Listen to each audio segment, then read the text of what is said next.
ए सुन रे मोर दिल धड़के ते जब ले दिखे तोरे रूप के जादू माँ मोर मन खो गे।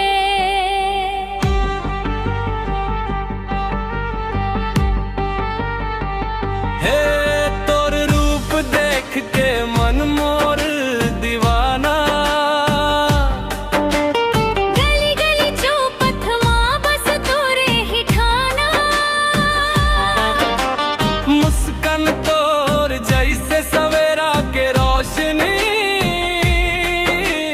देखत रहूं ते भूल जाओ अपन दुनिया की गति। तोरे संग बिताना पल पल सपना जैसे, मन मोर गा जाथे तोर बिना अधूरा जैसे।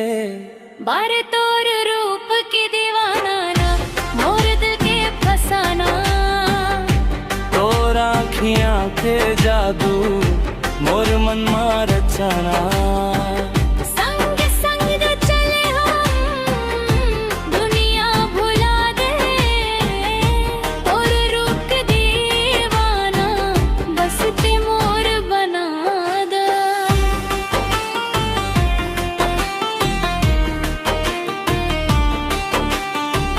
देखत हो तोर चाल मन मोर गुम हो जाते, हर मुस्कान माँ तोर प्यार के फूल खिल जाते। छूले तोर हाथ तोर